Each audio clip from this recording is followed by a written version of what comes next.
So, good afternoon to all. On behalf of the Accounting Standards Board, I am delighted to help welcome all participants to the 41st webinar on the topic Expected Credit Loss under Ind AS 109 from Theory to Practice. The expected credit loss model introduced under Ind AS 109 financial instruments marks a fundamental shift from the traditional incurred loss approach to a forward looking impairment framework. So, by requiring entities to incorporate historical experience, current conditions, and reasonable and supportable forecast in estimating credit losses, the standard seeks to ensure more timely recognition of impairment and enhance the quality of financial reporting. The application of the ECL model, however, involves significant judgments and presents several practical challenges. कौन सा webinar चल रहा है? The ECL. I said that I will be there. So entities are required to access significant increases in credit risk, estimate probability weighted expected credit losses, incorporate forward looking information, and apply the staging requirements in a consistent and reliable manner. These requirements necessitate robust methodologies, quality data, and effective governance frameworks, particularly in an evolving economic environment. So, this webinar aims to provide participants with an overview of the expected credit loss ECL framework under Ind AS 109 and its significance in financial reporting. It will cover the key principles of the impairment model, including the forward looking approach to credit loss estimation, the staging of financial assets, and the basic measurement requirements under the standard. The session will also highlight practical considerations in the application of the ECL model and discuss important implementation aspects to help participants develop a clear understanding of the requirements of Ind AS 109 and their relevance in financial reporting. So it's our privilege to extend a very warm welcome to our esteemed speaker for today's webinar, CA Dr. Chinnaswamy Ganesan. So we are also truly honored to have with us the very learned and distinguished CA Dr. Sanjeev Kumar Singles, Chairman of the Accounting Standard Board. We humbly request, sir, to kindly share your words of wisdom with us. Please note, the meeting is encrypted. Welcome to Zoom. Please press pound, then enter your meeting ID, followed by the pound sign again.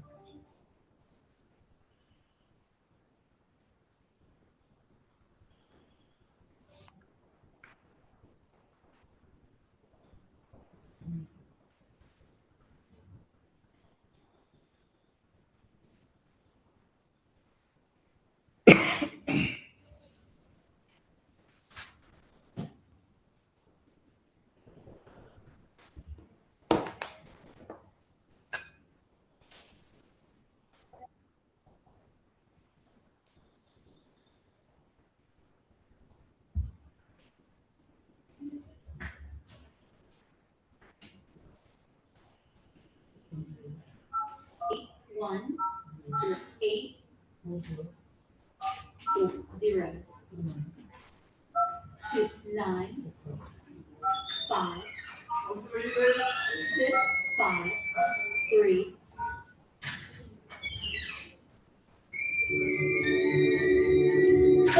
You are in the meeting.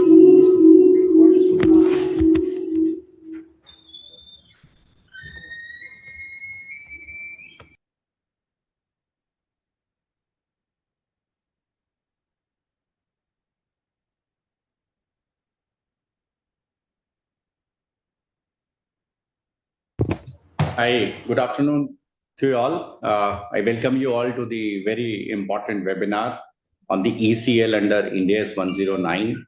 And this assumes greater significance given the fact that RBI has mandated the banks that from 1/4/27, banks also have to move on the ECL. It's a long awaited move. And this morning only we were having a call with RBI on the ECL matter. And I'm indeed thankful to Chinnaswamy Ganesan ji that he was there in that ECL call also, and which is expected to be finalized in the forthcoming meeting of the Accounting Standard Board, which is scheduled for 22nd of this month. I'm also thankful to CA Samaksh Gupta who is the moderator of this session. Friends, it's been our endeavor at the Accounting Standard Board to bring to you the latest topics through these webinars. We are holding a webinar every week, and this is the 41st webinar of this council year. We are indeed grateful to all the participants also who are taking a keen interest in these webinars. ASB is doing multiple activities. We are having a weekly accounting quiz. We have a weekly webinar. We have the certificate course on Ind AS, which is done also almost on a monthly basis. We are doing a monthly physical training of the CNAG officers. We are doing a number of programs on the non-corporate entities. We are doing programs for the insurance sector. There are many activities of the Accounting Standard Board. In case you wish to be associated with the Accounting Standard Board, you want to be a faculty, you want to be a resource person, kindly send us your half-an-hour video on any of the Ind AS or the accounting standard. We'll be glad to evaluate the same. And if the video is approved by the Accounting Standard Board, we'll be glad to invite you to be a faculty with the Institute of Chartered Accountant of India. Similarly, if you have an expertise in insurance, Ind AS 117, again, we are looking for experts who can help with the multiple choice questions, case studies, background material, who can take these sessions also both on a physical mode and on a virtual mode as well. I'm sure with CA Dr. Chinnaswamy Ganeshan being there, you will learn a lot relating to the ECL.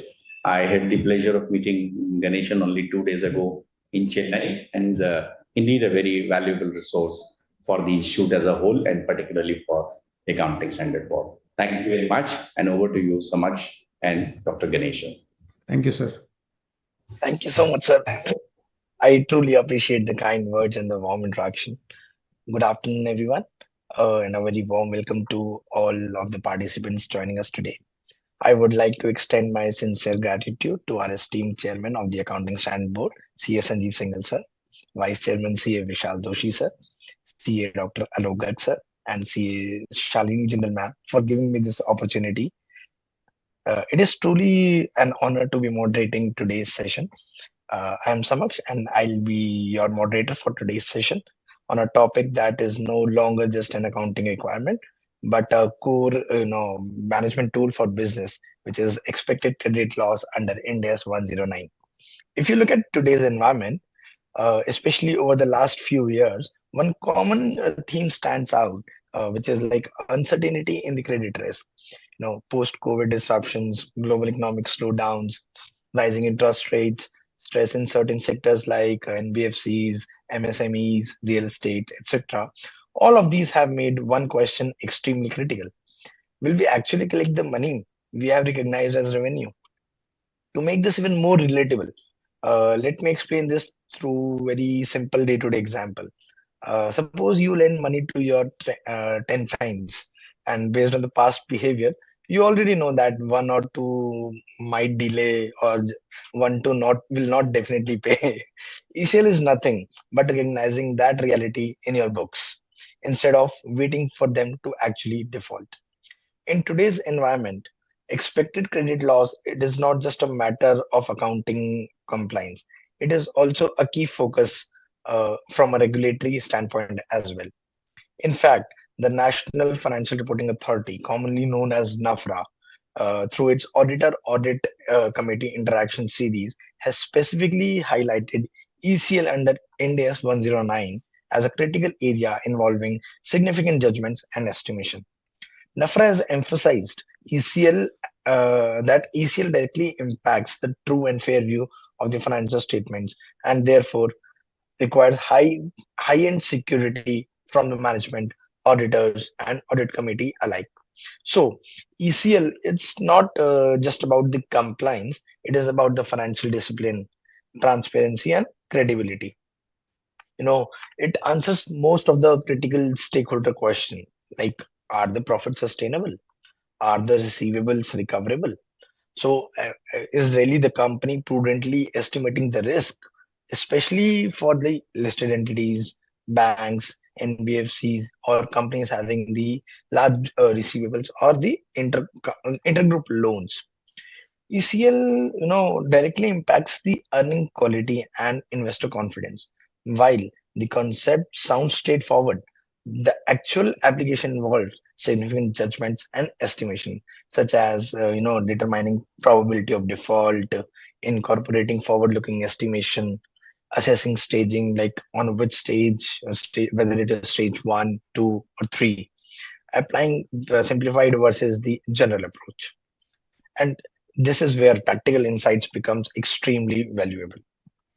To help us navigate the practical complexities of the expected credit loss under Ind AS 109, we are truly privileged to have with us CA Dr. Chinnasamy Ganesan. Dr. Ganesan is a distinguished finance professional with over 36 years of experience in auditing and financial reporting, including leadership roles with Big Four firms. He is widely recognized for his expertise in Ind AS, IFRS, having supported more than 80 companies in transition and delivered more than 1,450 technical sessions globally. A recipient of honorary doctorate in IFRS and Lifetime Achievement Award, he has made significant contribution to the ICAI through key standard setting forums. He also served as an independent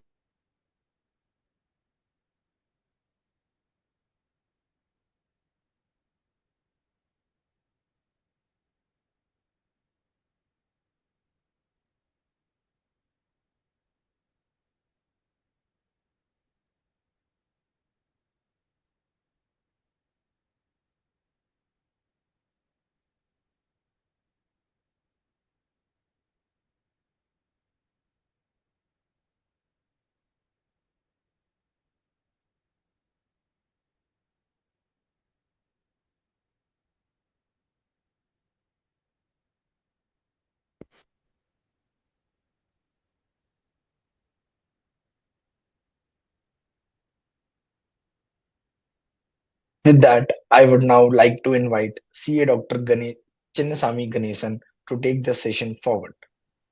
Over to you, sir.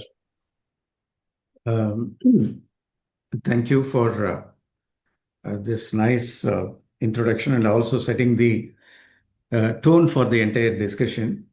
As the chairman of ASB has also pointed out, this is one area of very critical adjustment which is coming in the financial statement. And accordingly, every office of the CFO or CEO or even the analysts are looking at how the expected credit loss model has been properly implemented by an company and how strong that model is. Is there any judgment involved and how the judgment has been practically considered in arriving at that? Because the number will be significantly differing the moment you talk about the expected credit loss. So what we will do today is that I will share my screen and then we will actually have, are you able to see my screen with the PPT, sir? Yes, sir, it is visible on the over the meeting. Okay. So what we are trying to do is that little bit of theory relating to expected credit loss under Ind AS 109, and then we will move on to what are all the possible issues at the time of either you do a valuation of expected credit loss or you are actually doing an audit of the expected credit loss model developed by an industry, and what could be the practical issues which will be there in the minds of the readers of the financial statement as well. Let us look into that. And the entire presentation which I have planned is based on the BAR standard Ind AS 109 and the educational material which has been issued by Institute of Chartered Accountants of India on Ind AS 109 and appropriate guidelines we received at various times based on the practical scenario we have faced in each of the clients' engagement when transition has happened. So what we are going to cover as such is that what is ECL model and what is the regulatory context, what is the scope under Ind AS 109, and we will discuss how the ECL is computed on a step-by-step process.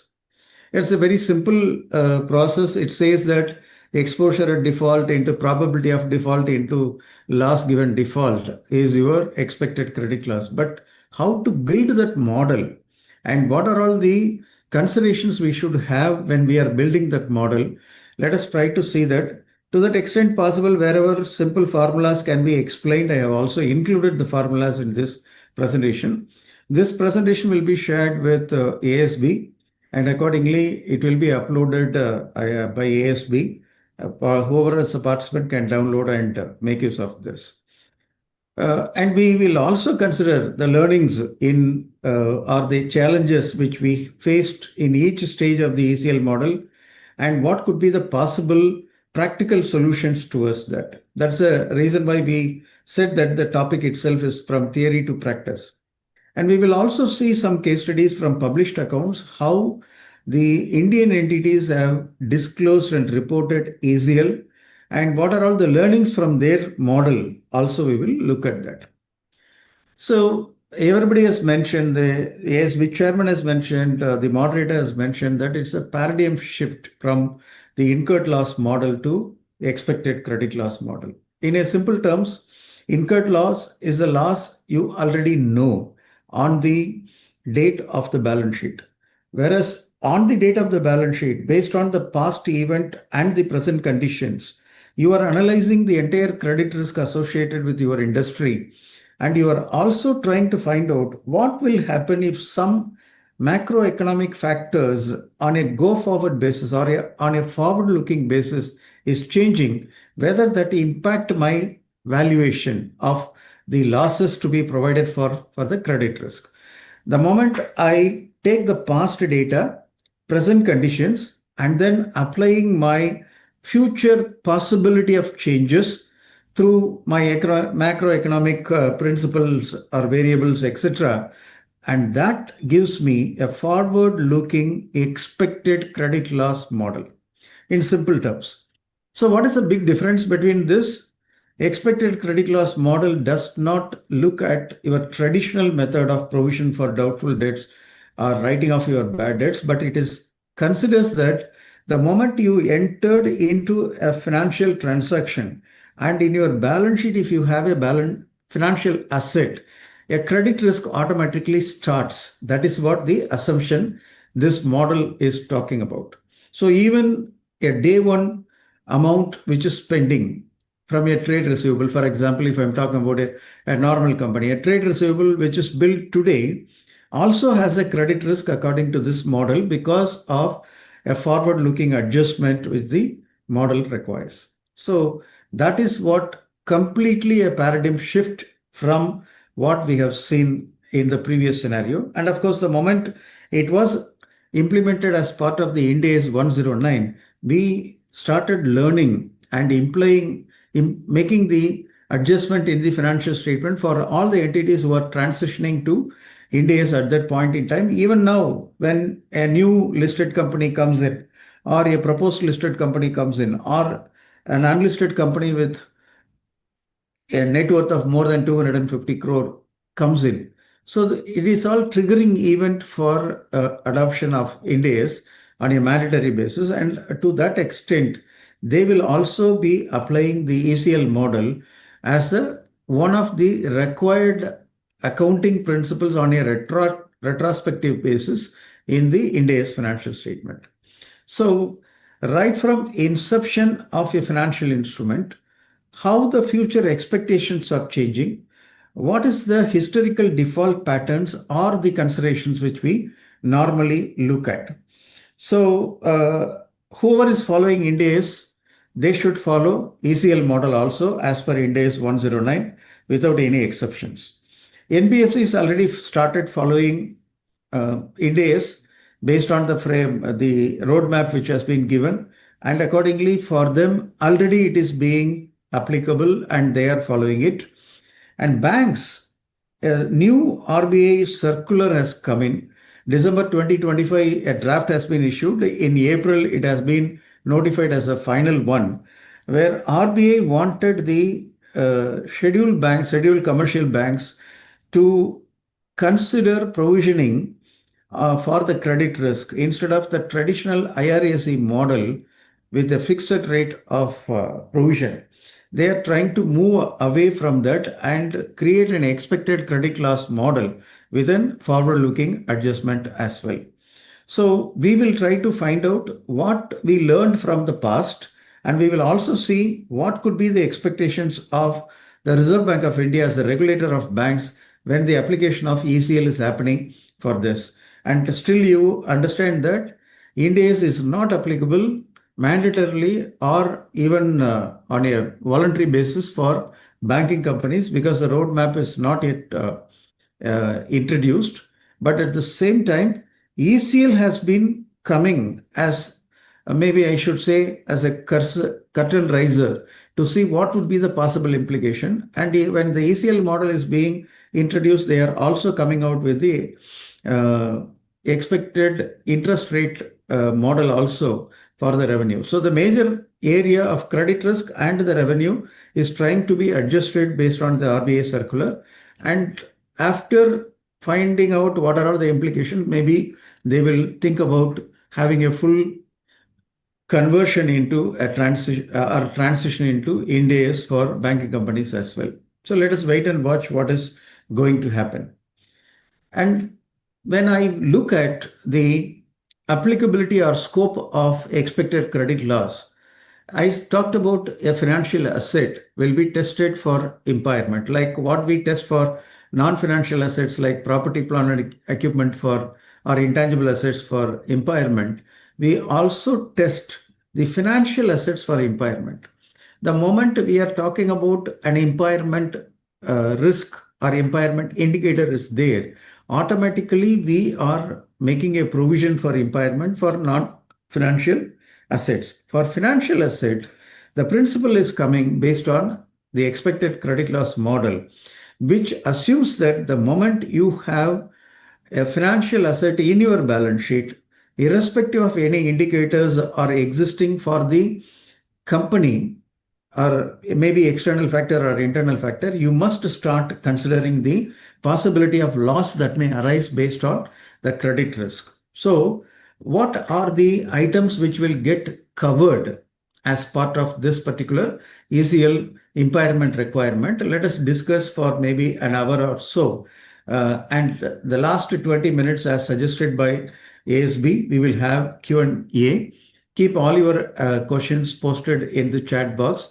ASB will be having the control and we will discuss that at the end of the session. And I have also structured the entire presentation in a little bit of FAQ model so that the possible questions which may be in your mind will also be answered. If still you have any further questions, we will discuss that at the end of the session. So what are all the assets or what are all the coverage of the assets which are supposed to be considered in respect of Ind AS 109 for the ECL? Very commonly we know that we are talking about an asset and accordingly we should have a test of impairment that is covered by ECL. Interestingly, if off-balance sheet exposure should also be covered for the purposes of expected credit loss. The simple reason is it is not a loss at a point in time, but it is forward-looking. So an off-balance sheet item which may crystallize into something as a liability, that position also is being valued for provision of ECL under this particular standard. So any financial asset which are at amortized cost will be tested. So examples could be trade receivable loans, advances, intercorporate deposits, and any bonds which are having the contractual cash flow and are held for collecting the contractual cash flow model. Why I'm using that as a contractual cash flow being collected as a business model is that if it is not there, then all the items are passing the SPPA test, solely payment of principal and interest, and the business model is also held to collect the contractual cash flow, means you will go to amortized cost model. If you are saying your business model is not just to hold till the maturity, but you may also sell, then it goes to fair value through OCI. In case if it is not very clear what is the business objective or the SPPA test is not passed, then you will automatically take that through fair value through the profit and loss account. The moment I do fair value, so the impact of ECL automatically takes into consideration in determining the fair value. That is the reason why items which are not under fair valuation, we are considering them through that. So when we were talking about instruments which are fair value through OCI, if it is a debt instrument, we will also recognize the fair value through other comprehensive income, and the ECL will be recognized under P&L model. The reason is very simple.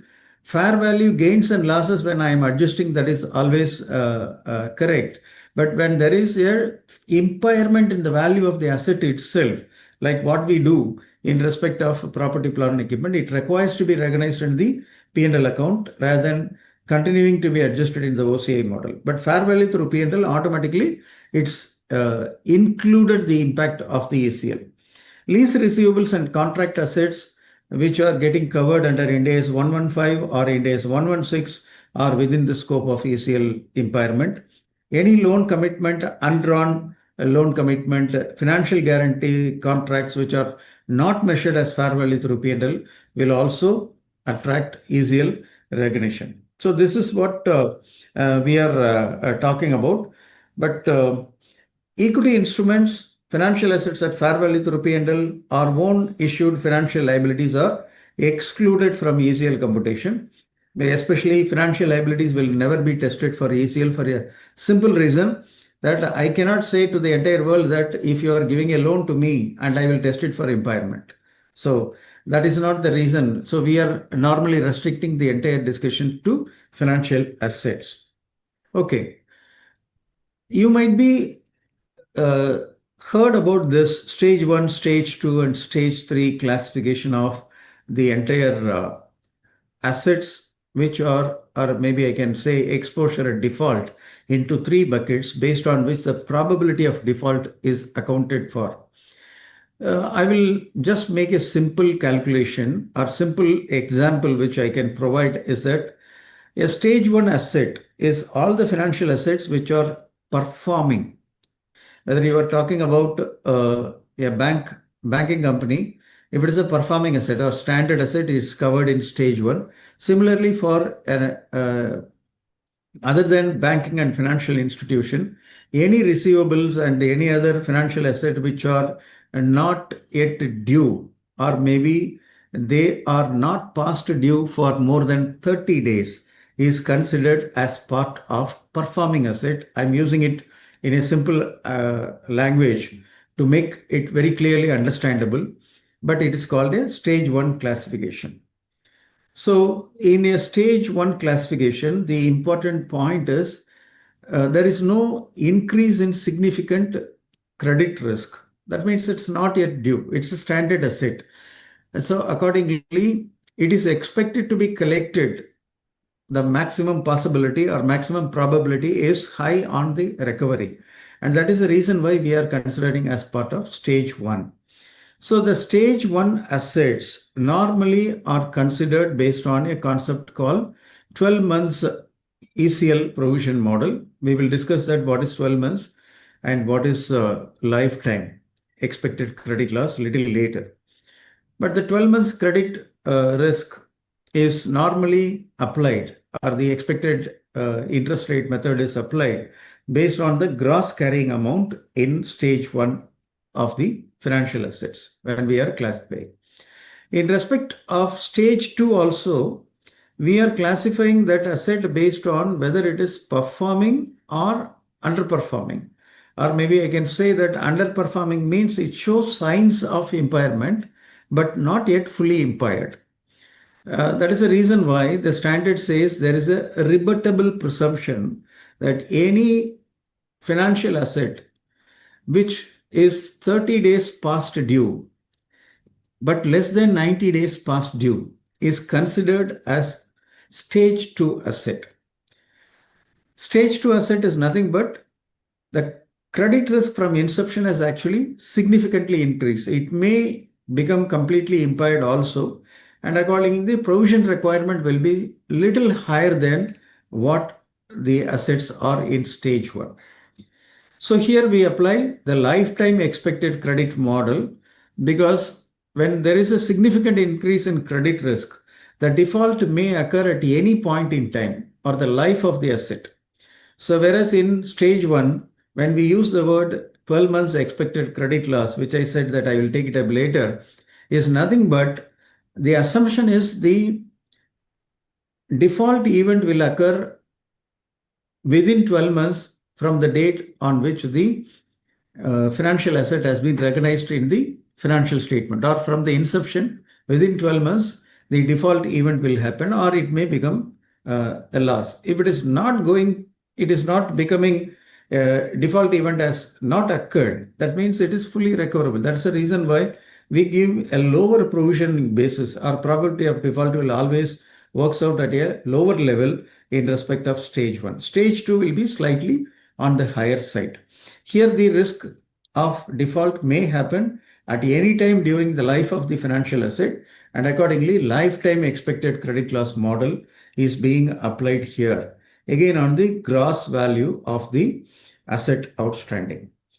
When we were talking about the stage 3, it is credit impaired. That means the asset is becoming bad or becoming 100% doubtful that it may not be recovered. So from significant increase in credit risk is actually become an impaired asset, for which the provision requirement again will be lifetime expected credit loss, and it will be after the existing provision you had. So you might be already made some provisions in respect of this particular item, credit impaired. So net of that, or maybe what you have written off from the books of accounts, the net carrying amount will be subjected to AR application here. This is what is actually called. So the practical expedient which is given in building the model, it says a simplified approach. You can also do that. That means what you can actually do is, without even doing a staging of stage 1, stage 2, stage 3, you can also think about for trade receivable, contract assets and lease receivable, which are having the 12 months expected credit loss, or maybe in stage 2 also. You can also go for a bucket-wise provision. Probability of default you can arrive at. And some companies from the published accounts, they have taken that particular bucket-wise provisioning. And of course, after the total amount has been identified, they have also made an adjustment for a forward-looking adjustment. So that is the simplified approach which you can actually think about doing for this.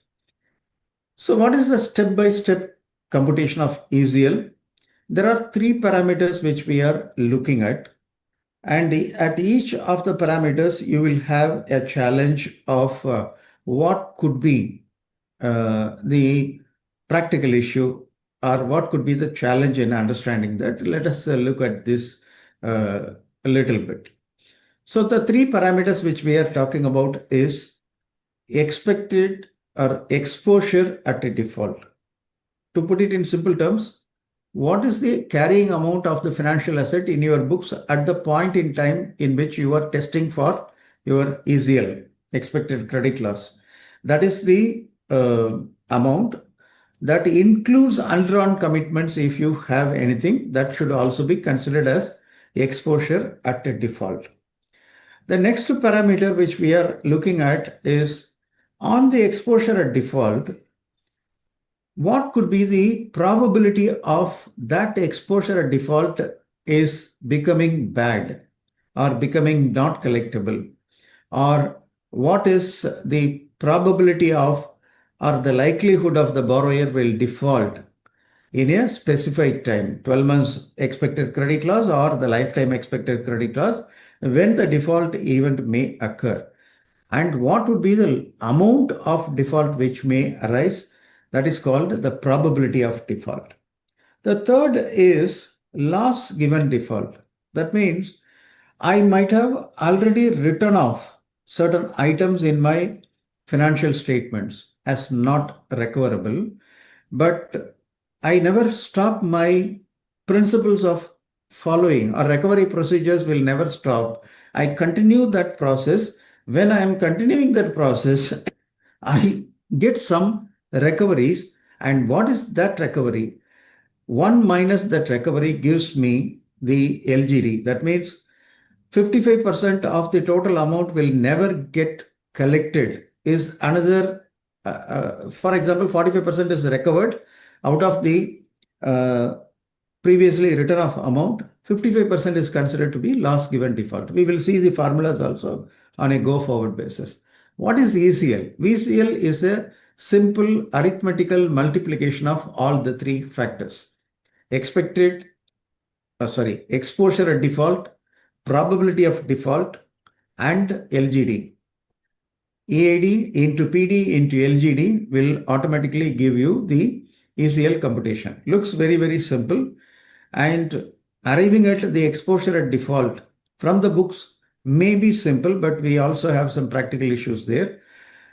Determining the probability of default. What should be the method by which I will determine the probability of default? Is it just the past events of the entity or something else I have to do? And whether I have to have the PD based on the entity alone, or I have to look at the economic scenario in which the entity operates as well to determine that. So that is a challenge which may be there. What are all the assumptions which I will be applying in determining the probability of default? And then loss given default, whether it is industry specific number or it is the particular entity specific number. And once we have determined whether the LGD will change for level 1, level 2, and level 3, all these could be the possible questions which may be coming to our mind, because they are all the practical issues which we faced in application of this. So let me see what is our exposure at default. Normally, we consider that what is outstanding in our books as on the date on which we do the valuation of ECL is considered as the exposure at default. But it also says not only the principal, but the accrued interest should also be considered as part of the exposure at default. Because if the principal is going to get defaulted, the interest which is accrued on that will also have the similar implication. That is the reason why we look at. And of course, it also talks about a credit conversion factor for the undrawn portion. And that is the way in which we will consider the undrawn commitment also. Suppose if it is a bank and bank has given a term loan to a borrower, and the borrower has already committed a problem in respect of the default. So how I will look at the credit conversion factor in respect of the undrawn commitment which I have already given as a sanction, whether I will stop or I will not stop, and whether that what is the probability of the undrawn commitment becoming a automatic loan, even though it is not becoming a bad debt. The original loan is, say, 75% he has drawn, undrawn commitment is 25%. Whether the undrawn commitment will be fully drawn by the borrower or he will draw only 60% of that. In that case, 25 into 50% or 60%, whatever rate conversion factor which we are considering, should be added to the exposure at default.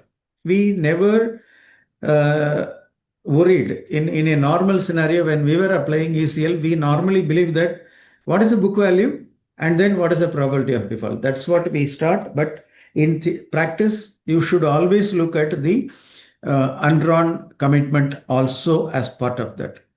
Okay, what is your credit conversion factor? Any guidance has been given by Ind AS 109? The answer is no, because Ind AS is a rule-based, it is not a rule-based accounting, but it is only a principle-based accounting. So it says that there is a credit risk available even for the undrawn commitment. So the common sense says that not on the entire undrawn commitment, what can get converted into the actual borrowal at a later point in time, because I am looking at the forward-looking adjustment that should be looked into. So accordingly, this CCF will be determined based on the historical drawdown data for non-banks or maybe for a non-banking financial company, that can be entity specific. There are something which you can also have based on RBI guidelines. Basel norms also give some guidance for the banks how to deal with the credit conversion factor relating to the undrawn commitment. Okay, so that's the reason why we look at the model not based on only the entity specific, but also looking at what could be the possible market scenario. Okay, that is FAQ 1. And the second question which normally comes to our mind is, in case if there are prepayments which are coming in for the borrower, whether that should be considered like an undrawn commitment, whether I should also consider the expected prepayment which I will receive from the borrower and reduce the possible exposure and reduce it from the credit as at exposure at default, whether I have to do that adjustment. The answer is again yes. Like what we are talking about, undrawn commitment may get converted into a principal outstanding asset. Similarly, if there is a prepayment option available and there could be significant options which allows them, the model should also consider that what could be the probable collection from the borrowers as an prepayment behavior. It may be based on entity based data at last few things, and what normally happens in the industry, you can actually use the contractual data or behavioral data to determine that. If you see that even to determine exposure at default, we are having a lot of assumptions. What is the credit conversion factor for undrawn commitment? What could be the prepayment option and how significantly it may happen? How we will determine that percentage to adjust on the exposure at default. So that is the reason why this looks as more of practical application rather than just an accounting rule or just an accounting standard, as rightly mentioned by the moderator of the session in the beginning of this. Okay, step 2 is we are trying to determine the probability of default at a point in time. So that means what is the current economic situation and what is the forward-looking adjustment required. So that is what PIT PD or point in time PD. Point in time PD is actually considered to apply against the exposure at default, not the through the life cycle or through the cycle TTC PD, which is not considered. Like whatever you are talking about, even in banking sector, it is not considered. And it is also not applied based on the probability of default applied on a aging bucket alone, based on the past trend in case of normal entity. So we normally try to do for the full economic cycle, what is the average probability of default. So what would be the conservative principle? Stable principle is being applied. And of course, this cannot be straight away used. That's what I'm trying to say. The probability of default as well as the through the cycle PD in respect of banks and financial institutions cannot be applied straight away to determine your ECL. We are taking this and then adjusting it with the forward-looking adjustment, arriving at what is the point in time PD. The second step is point in time PD, what is required by Ind AS 109. So the current economic conditions have been considered on the exposure at default, and we are trying to find out what is the through the cycle probability of default. Then we are making an adjustment for forward-looking scenario. So on that basis, the macroeconomic principle which we will be applying on that, on the TTC PD or the probability of default in normal scenarios, will be the PIT PD used for ECL computation. So exposure at default into PIT PD percentage into percentage of your LGD. Simple formula, getting complicated when we go in and try to understand each and every concept of this particular standard. So the probability of default in each specific year, given the survival to that year, we call it as a marginal PD or a lifetime ECL. So this is normally considered when you wanted to structure your probability of default based on the term which is beyond 12 months. So for stage 2 asset or stage 3 asset, you apply the lifetime expected credit loss. So the formula also I'm trying to give, but please understand that I'm not a max student. I'm a non-max student. Got reasonable marks to pass my intermediate examination where max was included. So I always wanted to tell you that please check the correctness of the formula which I have given. Maybe my way of putting the formula maybe requires a validation. Like any AI tool, I'm also saying human intelligence should also be tested and then applied in your given scenario. Don't just copy, paste and use it. So the key formula to convert your TTC PD in respect of banks or financial institution, or in respect of a normal company, what is the probability of default which you have already arrived at? That you wanted to convert that into PIT PD. We are using a Vasicek scalar principle, or regression and correlation analysis is what we try to apply and try to find out what is a PIT PD. So very simple logic. If you are a max student and know what is regression and correlation analysis, how you are doing that, subject to certain additional guidances available in this standard, you can understand that. That is a formula which I have given in this. So that is also explained. N is the standard normal CDF and P is the asset correlation factor. So applying your mathematical formula, you can convert the exposure at default, the PD to PIT PD based on this particular provisions. Okay.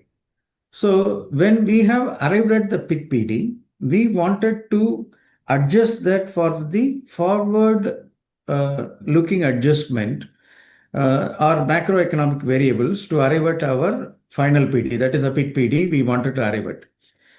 When I say that this is to be adjusted based on the correlation and regression analysis, there is also additional consideration because it's a forecast of future economic conditions.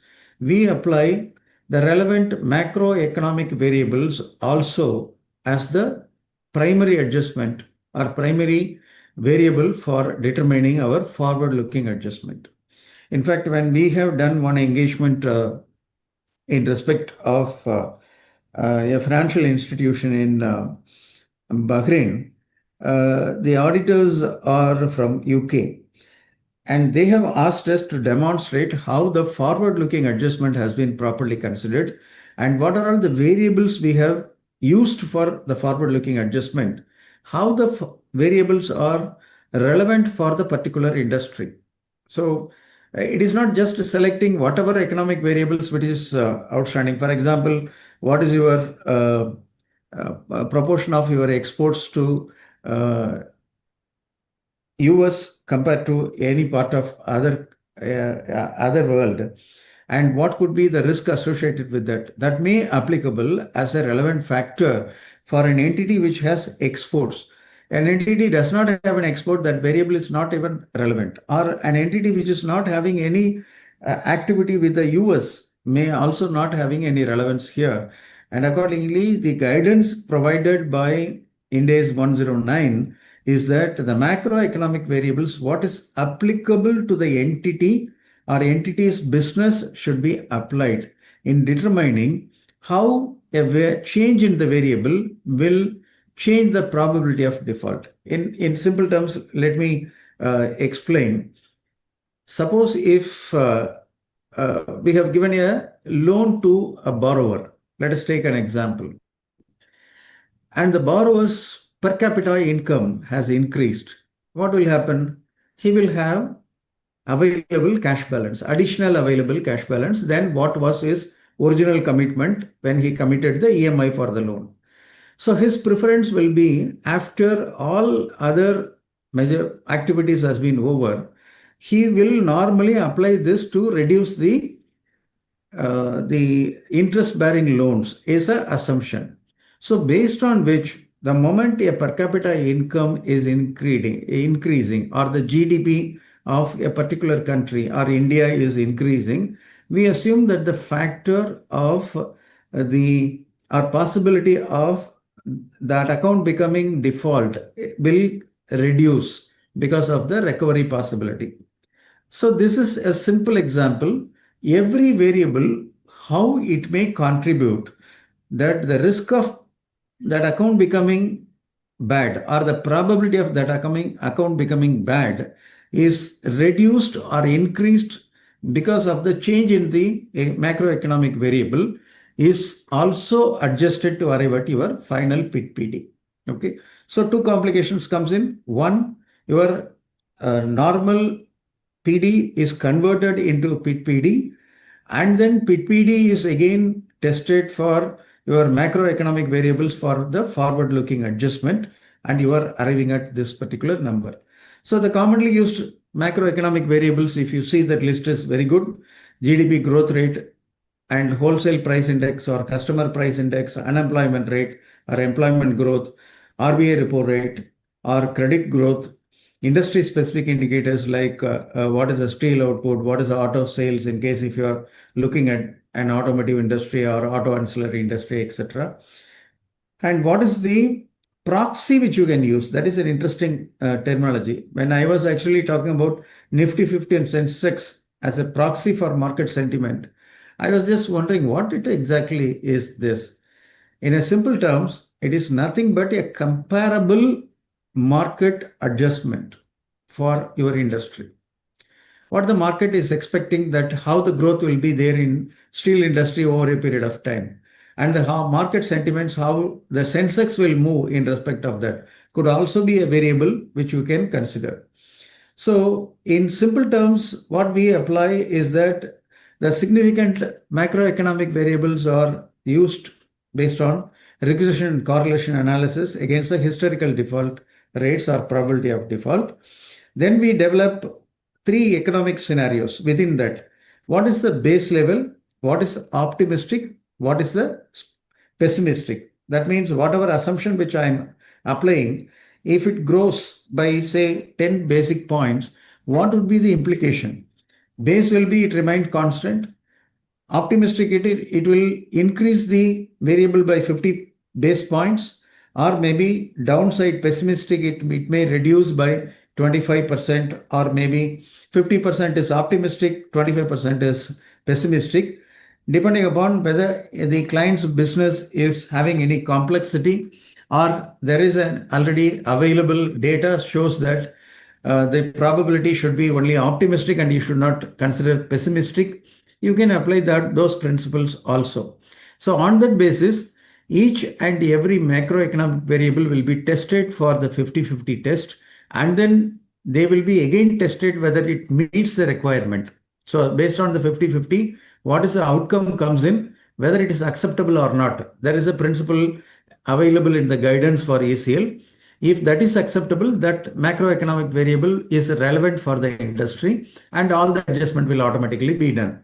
If I have tested the 50-50 but still concluded that the macroeconomic variable does not have any impact, when I'm considering pessimistic or optimistic, both are giving almost a similar valuation, means this macroeconomic variable is not relevant to the particular model, then I drop that particular item.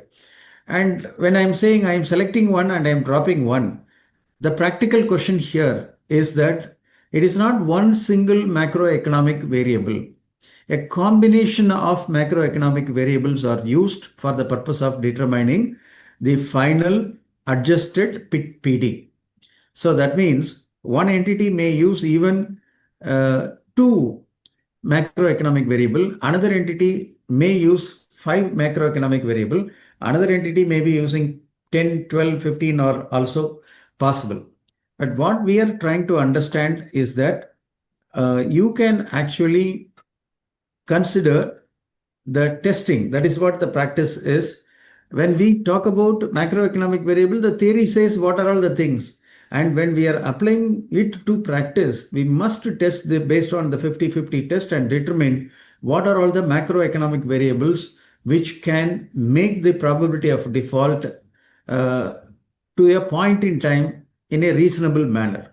Everywhere, your assumption, judgment, the estimate, management estimate, all comes in. So you have to be particularly careful on validating the management estimate also. Another interesting point which is coming on macroeconomic variables is the question that, okay, I have determined that the macroeconomic variables applicable to me, to my industry, or to my company, maybe I will say for the particular entity, the management has determined that 3 macroeconomic variables like GDP growth rate, consumer price index, or the repo rate, the 3 are considered as a relevant macroeconomic variable. The question here is, for this company or this entity, whether this 3 macroeconomic variable will remain constant till the lifetime of the financial asset. The answer is a big no, because the entire model is saying that expected credit loss model. That means it is adjusted for the forecast of the future economic conditions as well. So you cannot take the macroeconomic variable as a static number right from the beginning and to the end. You must always re-estimate or revise your estimate, testing the macroeconomic variables which are relevant at every reporting period, making this computation of ECL one more additional complexity. The moment somebody is changing the macroeconomic variable, the auditor's perspective is why that variable is not applicable in the current period. You have to necessarily look at the reason for the change.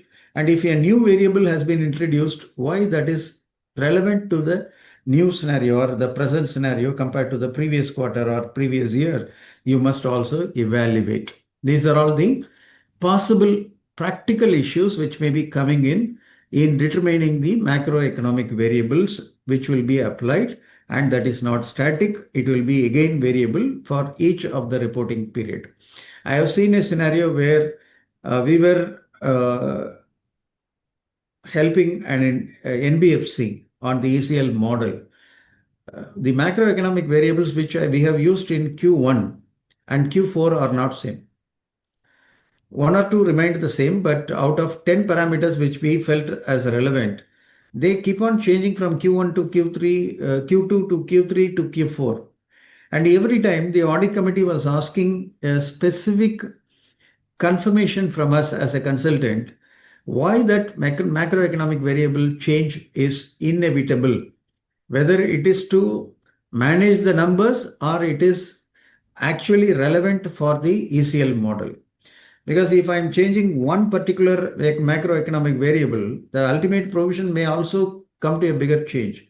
That is the reason why the audit committee is specifically asking this question, and you as an auditor should also specifically ask the question, if there is a change in the macroeconomic variables from one period to another period, you must validate the root cause and the relevancy of that adoption. So that is very, very important. We have also made a simple way of considering how this could be better understood when a change in variable is happening. We also developed some sort of small model for our internal calculation, based on which whatever data which we are getting, we consider the macroeconomic variables which has been newly adopted and what is the ECL management has done. We try to reperform to a reasonable level and then conclude that. Second, we will again try to recalculate in our system as our back work papers.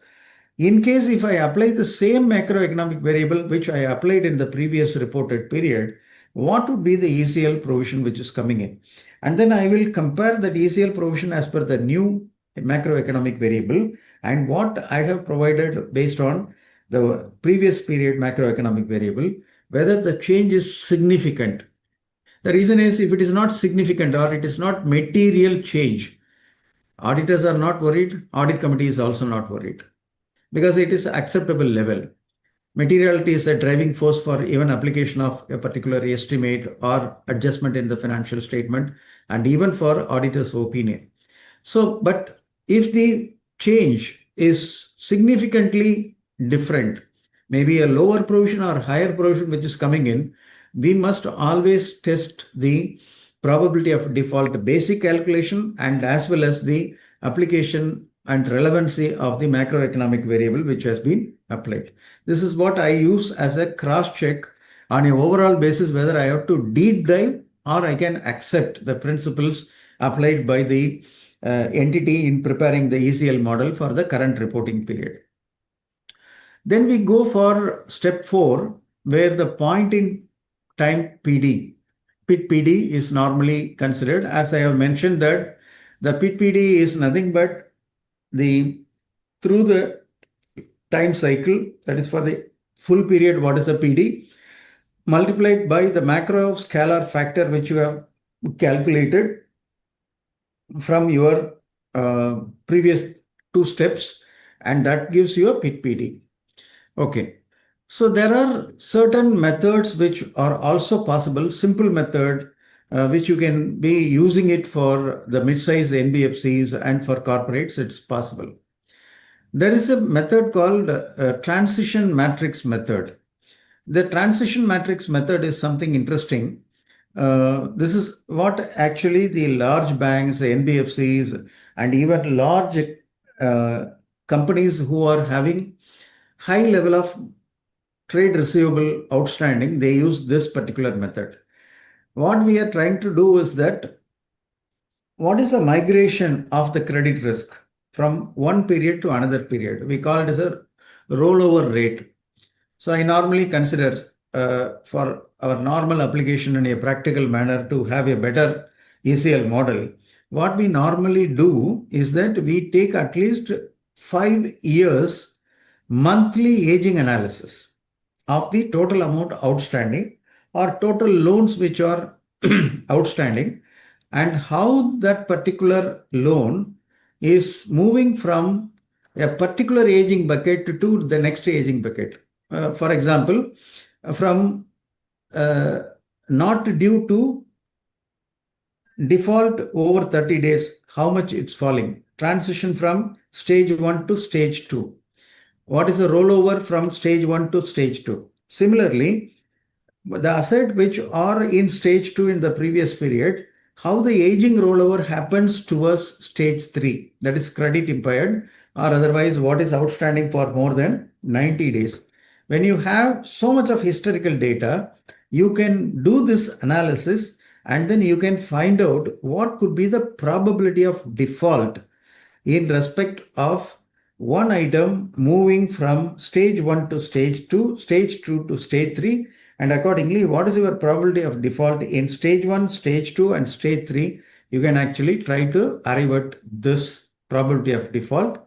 And of course, you will again adjust for macroeconomic principles at a subsequent point in time. So that is one method is your scalar or index method. Another is the transition matrix method or the rollover method which you are having.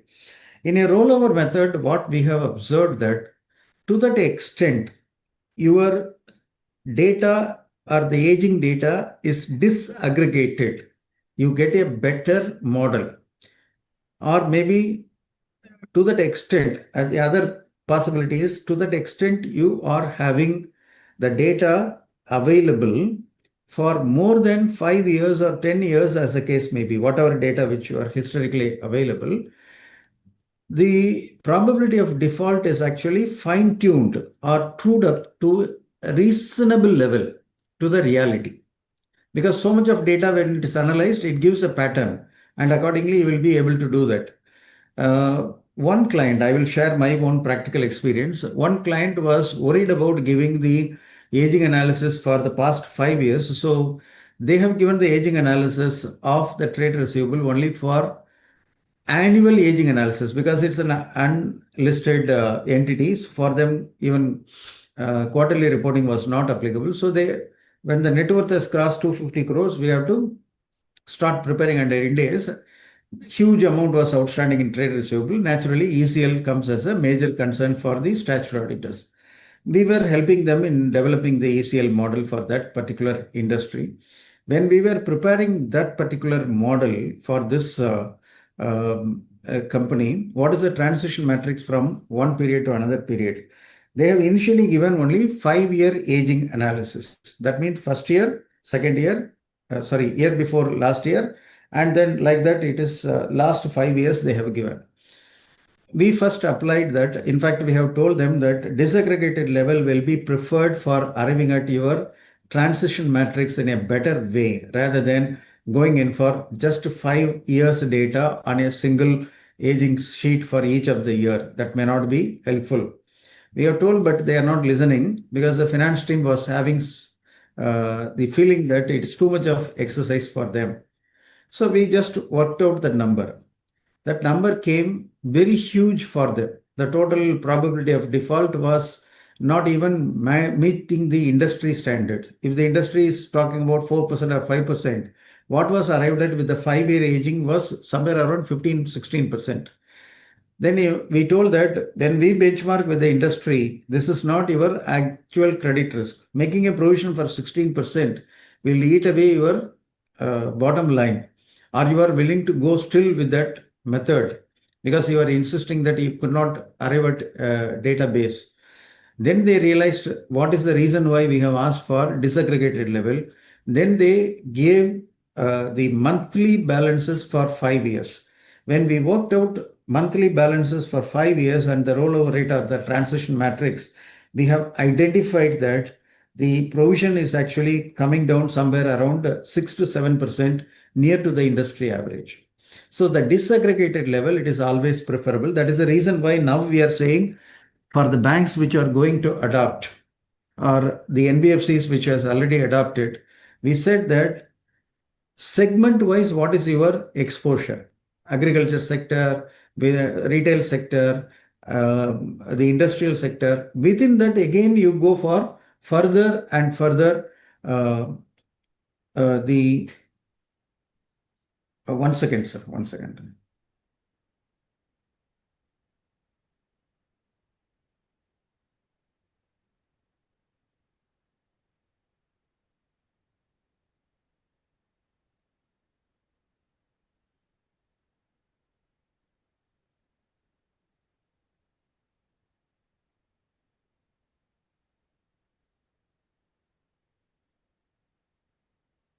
So the fine tuning or disaggregated level, if the informations are available or data is available, and that will help to make the provisioning under ECL model or arriving at the probability of default to the near reality.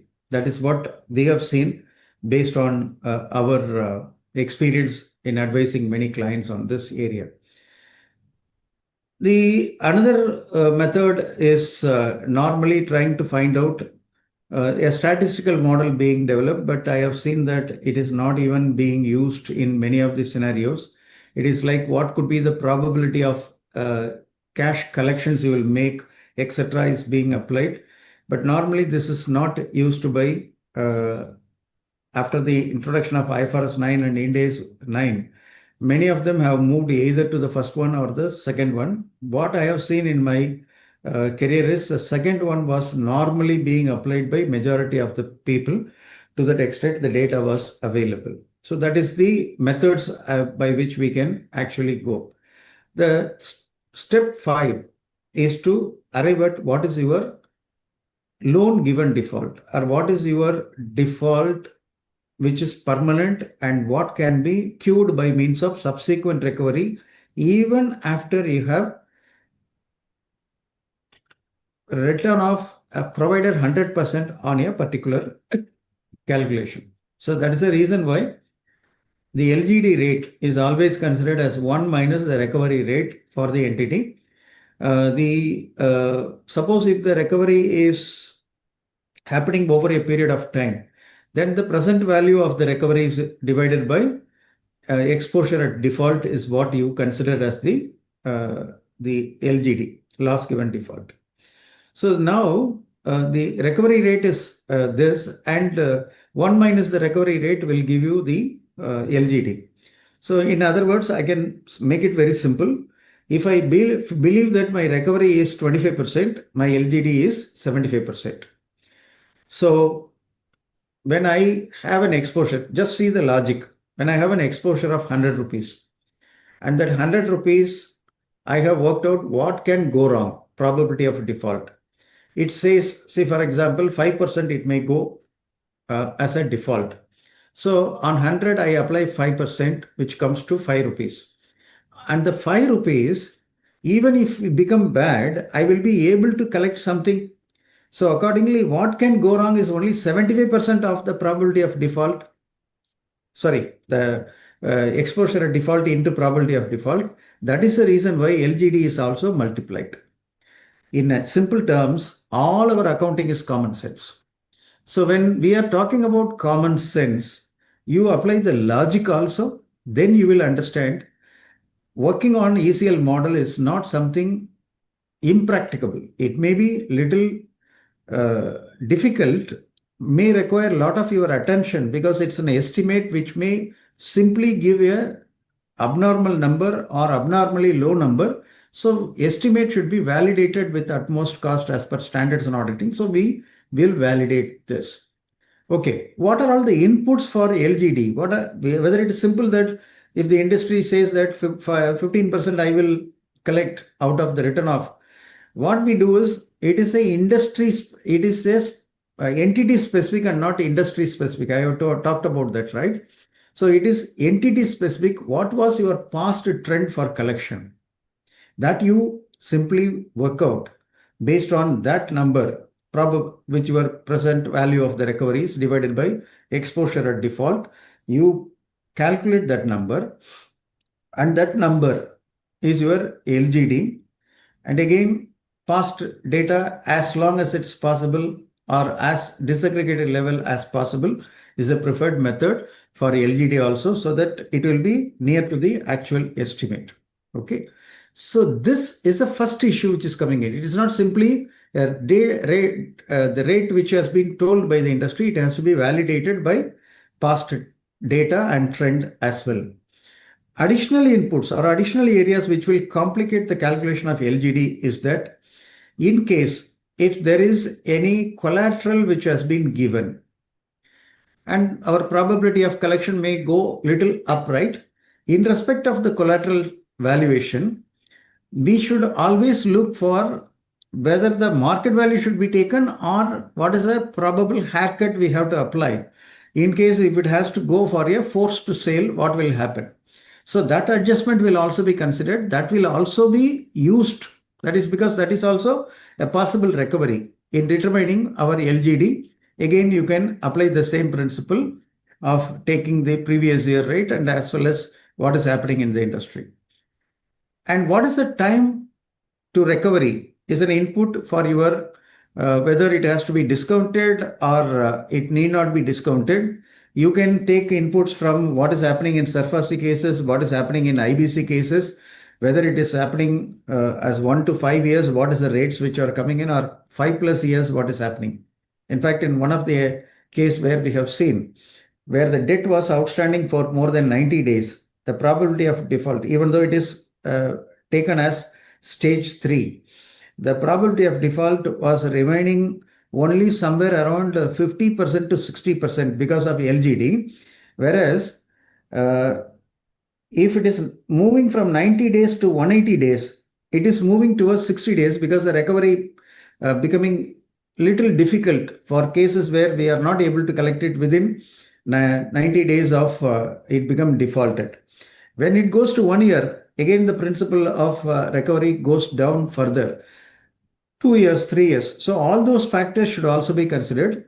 Over the period of time when you are collecting, what is the present value of that collection should also be considered for the purposes of determining the LGD. And when we are talking about the recovery, can I take the gross recovery which I have made? No, because we are saying what would be the final loss in case if there is a default. And the final loss cannot be adjusted by means of a simple gross collection. What was the net collection? If you are going to incur certain legal fees or administrative fees or some other enforcement cost, whatever you are talking, to or maybe a commission for the recovery agents, whatever you are paying should be reduced and the net amount only taken for the purpose of determining LGD. Another complication is being introduced. And then secured and unsecured status materially impact the LGD. Suppose if the loan is 100% secured, the probability of default or LGD towards that will be coming dramatically low. Whereas if it is unsecured, the probability of default as well as the LGD may be going in a different tangent. So that is the reason why we normally look at that. Actually, what is happening, as per the ICAI educational material, there is a guidance which is mentioned that LGD is often assumed at 100% absent from specific recovery unless there is a specific recovery data available. If the entity says that no data is available, you assume that LGD is 100%. So 1 minus 100% is your 100%. So sorry, 0%. And accordingly, exposure at default into probability of default into 0 will not make any changes, right? So the same number will continue to be the same number. So additional adjustment may not happen. 0% is a recovery. LGD is 100%. So multiplied by 100%, not 0. 100% of the PIT-PD into exposure of draft will continue to be the provision required to be done because you are not having any data for recovery. So that is what the ICAI educational material says. When we say that, we are very clear one more aspect that again the concept of LGD is not very straightforward. It requires a lot of estimation, a lot of judgment, a lot of assumptions, a lot of data, and then only you have to determine step 5 itself. Okay, this is a simple calculation. In this, like I normally do the calculation being a max student. In my non-max student, I normally have all the data required. So exposure at default is 100, PIT-PD on a lifetime basis, which I have worked out for stage 1 because of the loan portfolio is corporate loan is more than 1 year is the due the repayment period which normally comes in. So I used a lifetime expected credit loss, and PIT-PD probability has been considered in the lifetime model, and that comes to stage 1 asset, that is at 12 months in which the event of default will not occur is only 2.5%. Where I apply lifetime, it becomes 18% for stage 2, 100% for stage 3. Okay. So how I have arrived at 2.5%, 18%, 100%, I have not displayed here. The 2.5% is based on the data taken from the client on the rollover basis and how much default percentage it comes in, adjusted for macroeconomic variables, arrived at the PIT-PD. Here I have straight away taken that for a simple calculation. LGD is 1 minus the actual recovery. In this case, the company has felt that stage 1 can be recovered 55%, stage 2 can also be recovered 55%, and stage 3 can be recovered only 45%. So 1 minus that recovery rate gives me the LGD.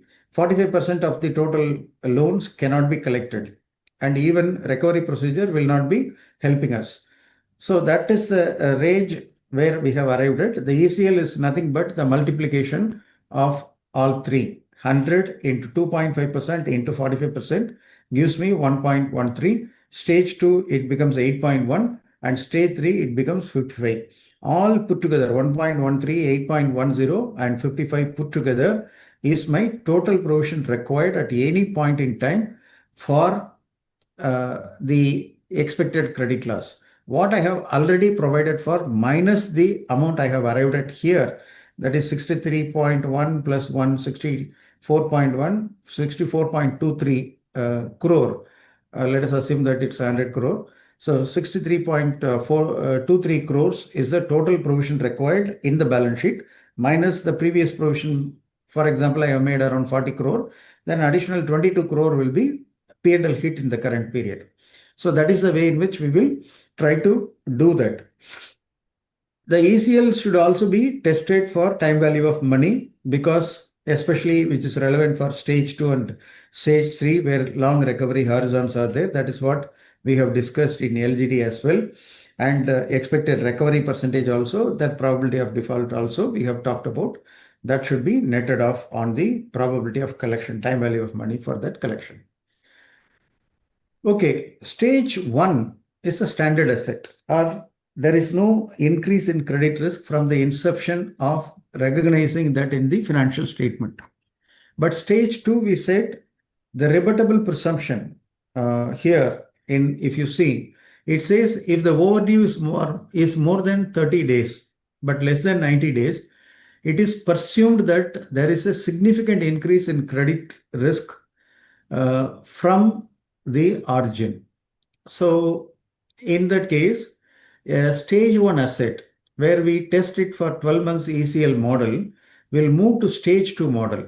So that is what we are saying. There is an increase in credit risk. There could be the rollover method will have a lot of inputs which helps you to identify what is moving to stage 2.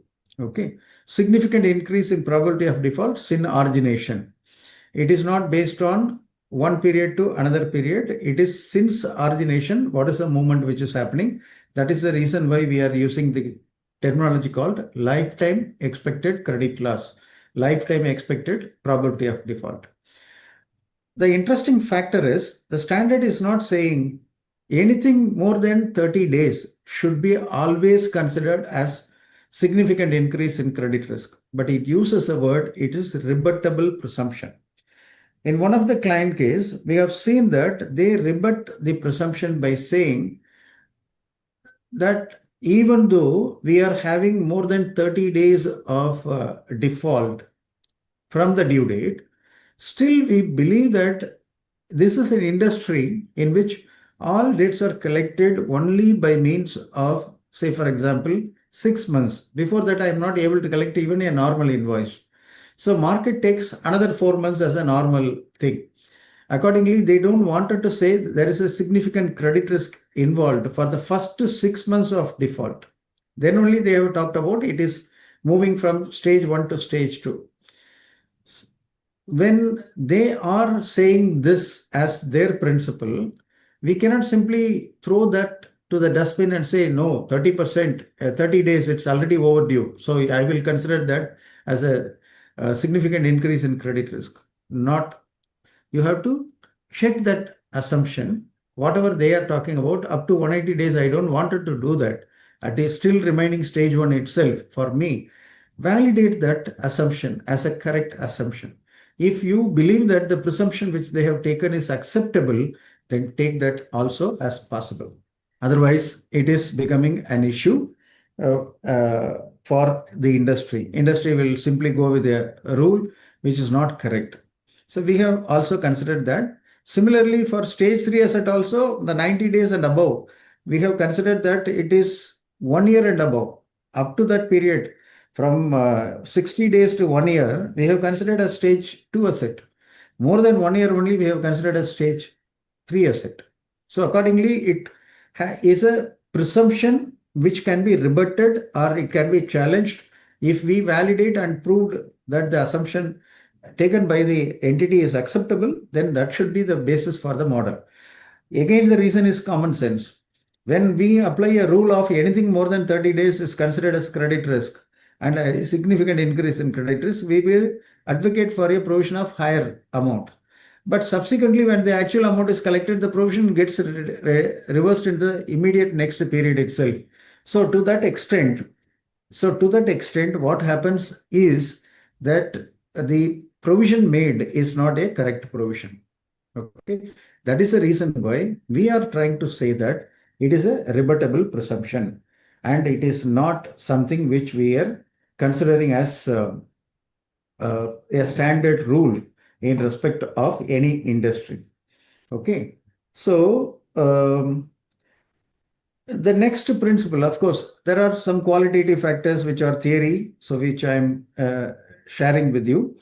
And as the frequently asked question is also talking about, as per Ind AS 109 para 5.5.11, rebuttal is allowed only if there is a reasonable and supported information. So that is the reason why I said that it should be validated, and then you can go for that. Bucket-based is also possible. For example, a provision matrix. I have told that based on bucket-wise, you can make a provision also. So historical loss percentage I have determined, and I adjust for macroeconomic variables, and that percentage I apply. Instead of I'm using a rollover method, I can simply not due means 0.5%. It may be the credit a policy which the company might be following for years together. 1 to 30 days means 1.2%, etc. They have identified the historical cost rate, adjust only the bucket-wise historical cost rate to macroeconomic adjusted rate, and then apply that over the amount outstanding in each of those buckets. So can this be done? The answer is yes. It's a practical expedient which you can actually ascertain, and it can also be done for based on the paragraph 5.5.15. A simplified approach is actually an optional approach which you can use it. The moment you use it, you have to explain that in your notes and accounts also.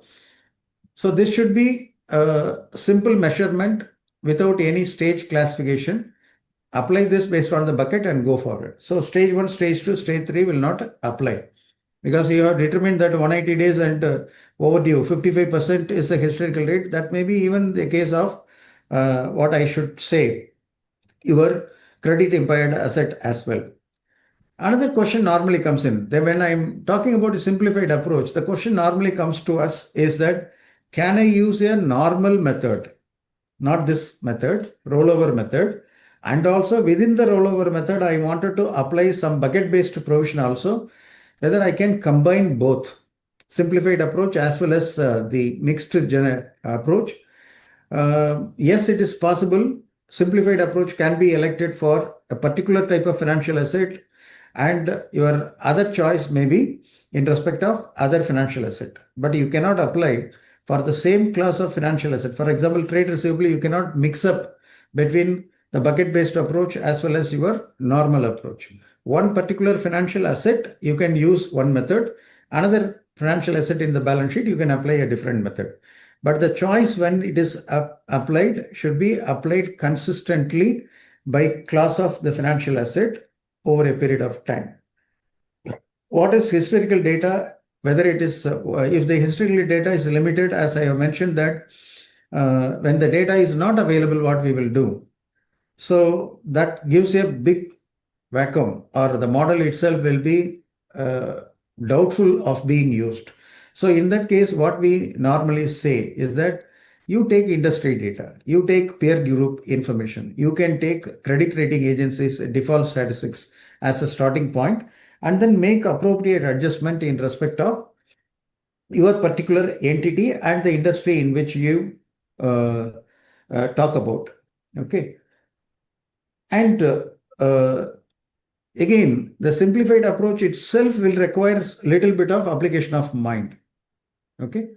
So what is required in case if you wanted to rebut the assumption, the practical issues are, the point is, there will be a practical issue of what is the definition of default. 90 days past due, 30 days past due can be strictly rebuttable in nature, and you have to look at. Okay.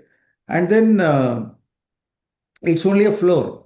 That means it's only a benchmark. You can rebut that, and it can be more than that, it can be lower than that also possible. Data scarcity, 5 to 7 year internal data itself is not available. But what I have seen is, if I'm taking more data, it helps more for the industry. And in case you don't have the data itself, ICA has already told that proxy data of similar industry can also be taken. Moving average by the macroeconomic variable forward-looking period, which period we should, how many years we have to forecast that? Whether I have to forecast for 20 years, or I have to forecast for 10 years, I have to forecast for 5 years, whether I have to forecast only for next 1 year on a going concern assumption, etc. There is no rule, but typically 1 to 3 years will be a better presentation. Going long run or long period will not be helpful. It will actually deteriorate the model. That's the reason why we will not apply more than 3 years average. So we will restrict to only 1 to 3 years as a case. Intercompany receivables and loans. How I will deal with the standalone basis and how I will deal with the consolidated basis. What I have seen is that in a normal scenario, if I prepare a standalone, I have to necessarily apply what is the possible credit risk relating to amount outstanding with the subsidiary, right? So naturally, I have to consider that outstanding also as part of my ECL calculation. But in the consolidation, my liability in the subsidiary and my receivable in the parent company get eliminated. To that extent, it will not come for any particular ECL provision. But at the same time, what will happen in case if you have created a provision in respect of the subsidiary in the standalone? It will automatically get reversed when you are preparing the consolidated financial statement, or the profit in the consolidated financial statement will be higher than the standalone financial statement in such circumstances. That's what I have seen in one particular case where a foreign subsidiary outstanding balances have been provided in the standalone, but when consolidation came in, it knocked off. So that is the way in which it's moving up. So this is another aspect which you have to consider in all your calculations as well. So what is the governance or disclosure issues in the audit parameter? Who has to prepare or who has to own the ECL model? Naturally, the management. Okay. And more accountability comes in respect of a listed company or when an audit committee is there. The SEBI LODR requires that the ECL model should be verified in the sense not verifying line by line item. The model method or model, the assumptions, the inputs which has been taken, etc., has been properly prescribed or properly estimated by the model, is being tested or being questioned by the audit committee, and the audit committee should approve that model. Then only the application comes in the financial statement. So if you are an independent director or if you are a part of the audit committee or if you are in the board, you also have the SEBI LODR requirement to ensure that the model helps you after the validation being done by the audit committee. Management prepares, audit committee, it presents the assumptions and take the audit committee through, and those assumptions are questioned or debated, and then finally consensus reached means the final model is coming in. How frequently should the ECL model should be updated? In fact, in one of the case where we have helped them for India's transition as well as developing the ECL model, the ECL model we have prepared on an Excel base and then shared that Excel base to them because it's entity specific. We have told that you can use this. Inputs are how the input should be copied, pasted in one sheet. Automatically it picks up through my macro, etc. We have actually given that model to them. So they felt that that model can be applied on a year-on-year basis without coming to anybody's help. First 1 year after the transition, when they have applied, no question has been done. But the third year, when the COVID outbreak has happened in that particular industry also affected, when they have worked out the number, their number is not matching with the industry average. Then the audit committee has questioned, why is your numbers are not benchmarked with the industry average? Why there is a very big difference which is coming in? How we have to look at that difference? Then they have said that, sir, we will talk to the consultant. When we have been again asked to verify this, we have found out that some of the macroeconomic variables are not proper. A lot of assumptions in developing the model is not proper, and the rebuttable presumption used by the company is no more valid. All these things has become a point for changing the model. That is the reason why we nowadays create an awareness that the model should be reviewed at least at each reporting date. In fact, in two of the companies in which I am the audit committee chairman, the first thing which we are asking is a reconciliation of the ECL provision from the previous quarter to current quarter. What are all the root cause for the significant increase or decrease in the provision required for the current quarter? What are all the changes done in the macroeconomic variables? Is there any other assumption in determining the probability of default has been considered? All these are becoming a standard question to ensure the governance relating to ECL provision is ensured in the entity. That's the way in which we are talking about. And of course, Ind AS 107 also gives a lot of qualitative and quantitative disclosure to be done in respect of ECL. In many cases, what we have seen that ECL has been explained, but this full information is not being provided. It will be considered as a non-compliance. So it's preferable that ECL disclosure should also be there in respect of Ind AS 107 requirements as well. So that's what the NFRA has considered in majority of the inspection report. They felt that the ECL disclosures are not proper. It is not aligned with the requirement. So some quick case studies before I open up the discussion for open up this for our discussion. Trade receivable in ECL model, Infosys and Tata Consultancy, they have gone by the provision matrix approach, simplified approach. And both entities disclose that no single customer exceeds concentration, that is 10 to 15% of revenue. Accordingly, there is no concentration risk.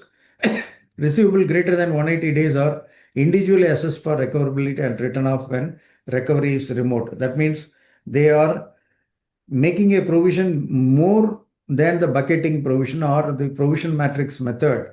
In case if anything is required additionally, specific consideration that is also being provided for.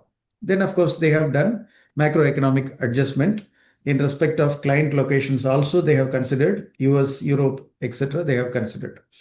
Having said that, when I am talking about that the model or the simplified model is being utilized for trade receivable and other advances, what should be the basis in which I could think about it or I could validate the entire calculation? You can allow them to have a simplified approach. And you can, because it's a policy choice. And you can also have a mix of simplified approach for trade receivable and complex model for some other financial asset. That is also you can permit.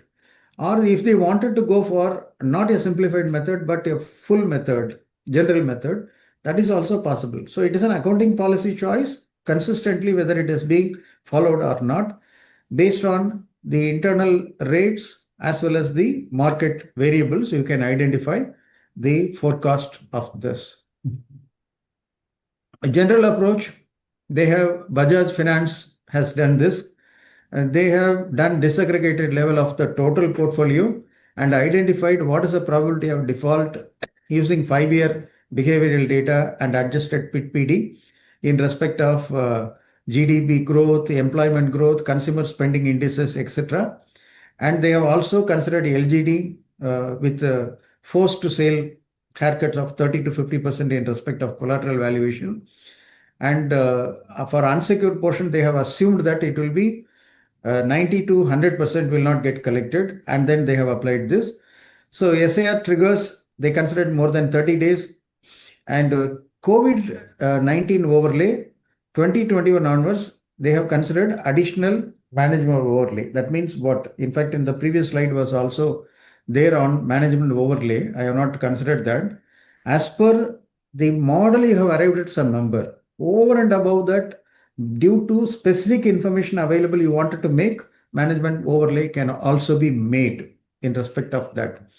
And accordingly, whatever they have done, probability of default which they have identified on the composition of the overall asset under management or AUM, they find that 5.9% is two and three wheeler and loan against, like that they have taken disaggregated level, and then they have worked out this number, 3-stage model, stage 1, stage 2, stage 3 model. So this is also perfectly all right. What is the RBI ECL circular? One is they have made it applicable to all scheduled commercial banks from 1st April 2027. All the banks as to scheduled commercial banks should make their provision for doubtful debts not based on the percentage or IRAC norms of standard asset, substandard 1, substandard 2, etc. They have to make the provision based on expected credit loss. One way of trying to move towards the India's application for the banks. And what happens is that if somebody is manipulating the numbers, or somebody's numbers seems to be very conservative number, because of that the provision required is very, very low. The probability of default is very low. They have also come out with what should be the regulatory floor provisioning required. That is a minimum provisioning floor required. Also, industry-wise, they have considered based on the industry risk. For example, real estate sector is one of the industry they have considered. Retail business they have considered as one of that. Like that, they have identified risk weight has been given, how much can actually go wrong. That is also they have worked out. And they wanted to compare that percentage or the regulatory provisioning floor, minimum provisioning floor prescribed, with what is the provisioning percentage which has been determined by the entity. It's being compared. And in case of the provision made by the entity, then that is retained. If it is not, then what is minimum required should be provided for. This is the method RBI circular is talking about. And again, what happens is that if I'm taking the entire additional provision in one single year, that will be a problem for the bankers, because they also have the requirement for capital adequacy, etc. So what the RBI is providing in the circular is a transitional approach. If the entity wants to apply the entire thing in one stroke, it is possible. If they wanted to do a paced manner, 1/5 can be adjusted in each of the year, and the balance will be considered as part of the capital for calculation of your the regulatory capital required under RBI norms. So again, here the governance and model approval comes in. It has to be board approved ECL policy. So the policy should cover model methodology. What is the basis in which you are determining a transition from stage 1 to stage 2? What is your macroeconomic outlays or overlays you wanted to cover? And what is the validation process for the model is working properly? And what is the functions the internal audit team or the risk assessment management team is independently reviewing the model at least annually. Then it comes to the audit committee. Audit committee reviews, and then it goes to the board. Board finally approves the ECL policy. So the policy is approved, and again, any variables has to be changed. That is also part of the policy itself. That changing will be based on giving the leverage for what are the market conditions, etc., that is being applied. Okay. Let me also talk about, this is a fundamental question I got when I was reading initially the draft, and then later on I got the comfort, but this cannot be the possible, because again, my common sense says it is not possible. Because initially I thought that when a bank is applying the NPA norms, 90 days overdue is considered as an NPA, right? Whether the 30 days bucket, that is stage 1, has to be considered 90 days after it becomes NPA, another 30 days has to be added to arrive at my stage 1. Similarly, in respect of stage 2, whether I have to add the stage 2 requirement, because, sorry, Stage 2 requirement, whether I have to add 30 days additionally, because according to the norms, any outstanding past due after 30 days is considered to be increasing significantly the credit risk. That means 90 days NPA plus another 30 days I have to add. That means 120 days I have to consider. It was the first confusion which I had, but it is not like that. What happens is the 30 days which is not overdue will automatically comes into your stage 1 asset. If anything is outstanding for more than 30 days, that means 1 month installment for easy remembering, I'm saying 1 installment is overdue means automatically that comes as part of your stage 2. In the books, it may be still a standard asset because 90 days overdue is considered as your NPA. So accordingly, in your books, it may continue to be standard asset. Maybe it is SMA 1 or SMA 2, or maybe within your the standard asset classification according to IRAC norms. Okay, but for the purposes of your calculation under ECL model, it will move to stage 2 asset, and accordingly additional considerations will be automatically applied. Similarly, for anything which is considered as credit impaired, 90 days and above is considered as a rebuttable presumption. So in that case, after after an account become NPA, 90 plus 90 days I have to add, that is also not there.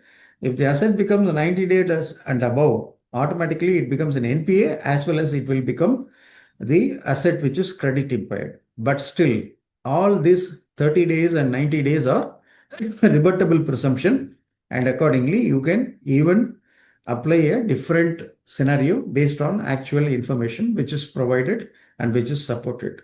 So for the bank, it is like a rule. You cannot make extension, but under IFRS 9 as well as Ind AS 109, you can have the rebuttable presumption. Here they have not applied any rebuttable presumption. They have given as a rule.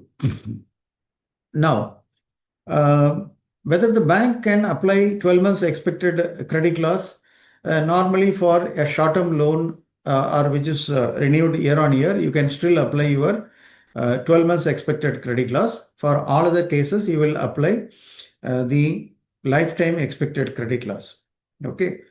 And again, what they have mentioned is that the provisioning norms, that's the probability of default, they have fixed up a minimum regulatory floor also they have fixed up in the computation. In respect of 12 months ECL model also, they have fixed a consideration. LGD also, they have fixed a regulatory constraint. So it is little becoming a rule because they wanted to have a comparable number for each bank, and each bank is not applying their judgment. Accordingly, certain numbers they are giving it a bright line adjustment to be done. So at what level stage 2 and stage 3 classification shall be applied by bank? So stage 3 classification is to be applied at the borrower level. That means if one borrower had 4 accounts or 4 facility, one facility has fall under stage 3. All the items should be classified as stage 3. Like what we have now, the senior or the worst classification given in respect of a borrower should be applied for all the cases of his borrowing. That is for stage 3 alone they have used that. But for stage 2, they wanted to apply because it not become NPA according to IRAC now. Accordingly, they are saying facility level you just see. Facility level you can just see whether a provision is required and not aggregate at the borrower level. Having said that, a overriding management principle will also apply. So you can make additional provision if you feel that the sector itself is having some issues on that basis. That will come as part of the rolling provision or additional provision, which is permitted by RBI, and you can actually make use of that. On transition, whether the entire ECL, I have told that over a period of 5 years, you have been allowed to do that. So simple takeaway is data infrastructure is very important key. you must ensure that the model has been prepared with proper validation, including it is ensuring the transparency in financial reporting and accordingly ensuring the corporate governance. So board should also seriously consider this as a board level oversight of the activity. Then comes your disclosure requirement as applicable under Ind AS 109 and 107. So that should also be done. And the model should be reviewed at each reporting period. Quarterly also it's preferable in case of listed entities. Suppose if it becomes a very costly affair, we just make a overall assessment and see whether anything which is sensitivity when we are doing an analysis, whether it is impact significantly, then we are asking them to go for the extended model for that second quarter also. That is the way in which we apply. Again, the principles of material misstatement and other risks coming into these. So that brings me to the end of the session. This I will share with the operator, with the moderators, and it will be shared with all of you. Now I will go to the discussion on the various questions which might have come. I will request the moderator to take the questions which is not answered during the entire course of this to avoid the repetition. So over to you, sir. Thank you so much, sir, for such an insightful session. The way you simplified the concept of expected credit loss and linked it with the practical scenarios, it has truly made the discussion very relatable and meaningful. So we will now open the floor of questions received from the participants, obviously. So the very first question which we got, sir, is a company has trade receivables of 10 crore. Historically, bad debts have been negligible, but one of our largest customer is currently facing liquidity issues. Should we provide ECL only for that customer or revise the ECL for entire portfolio? Okay.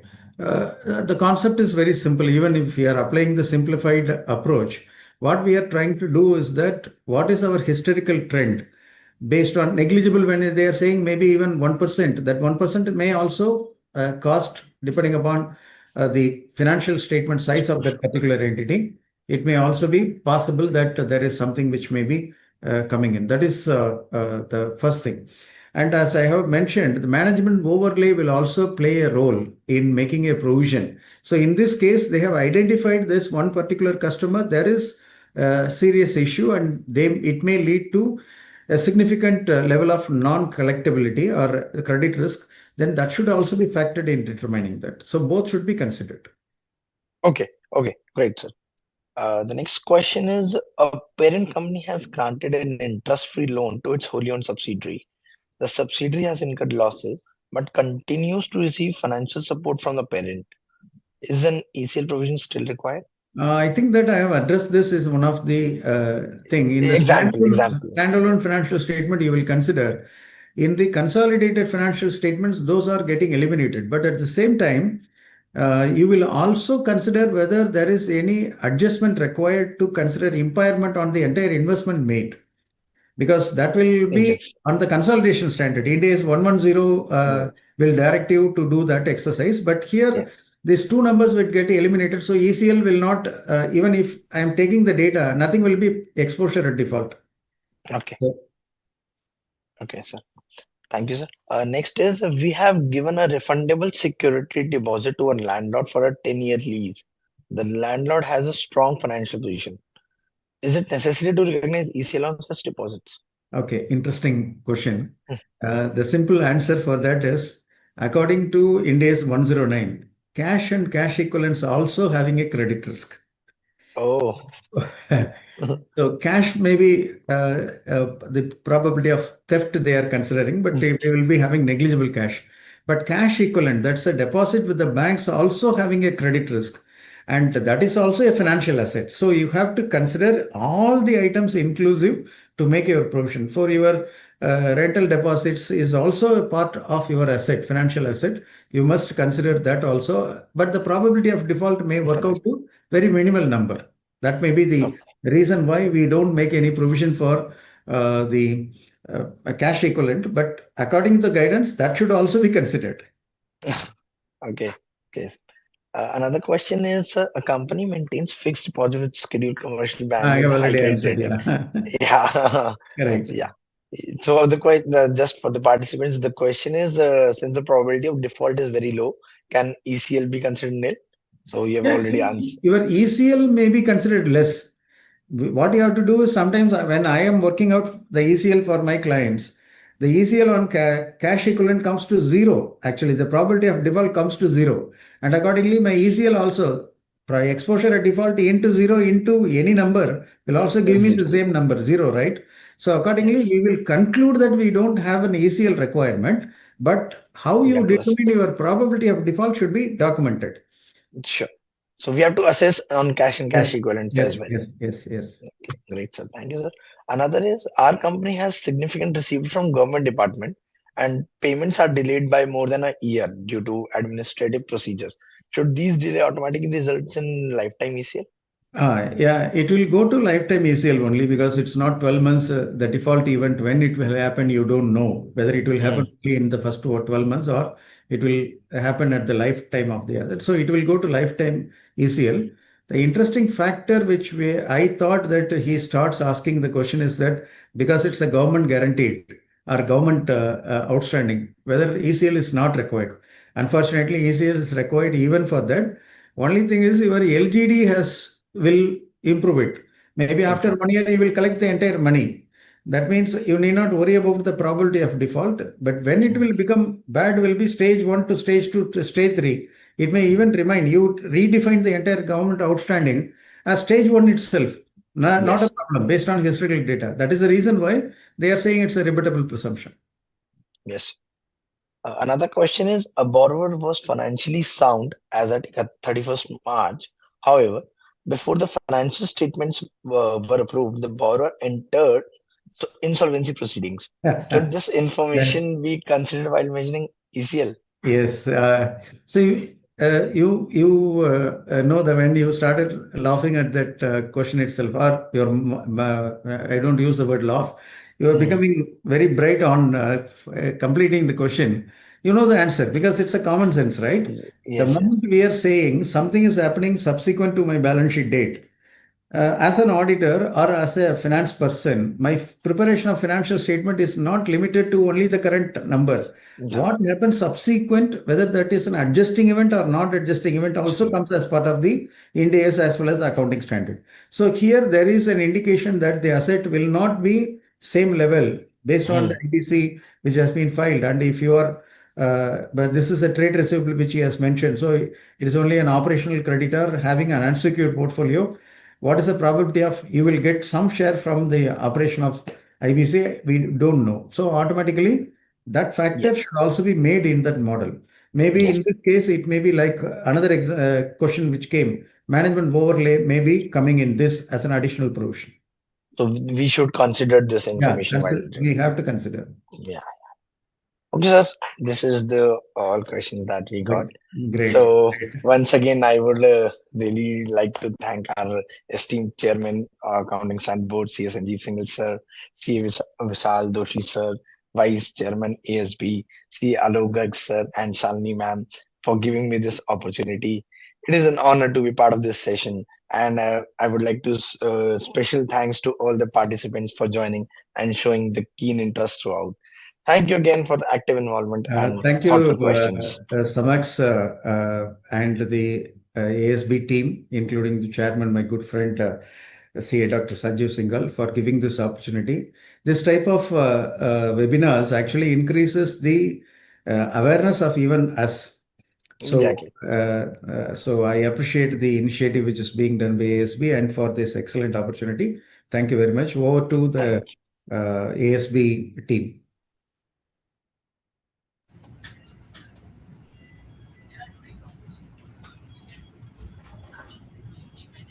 Yeah, Rahulji, you can close this session or any remarks you wanted to give.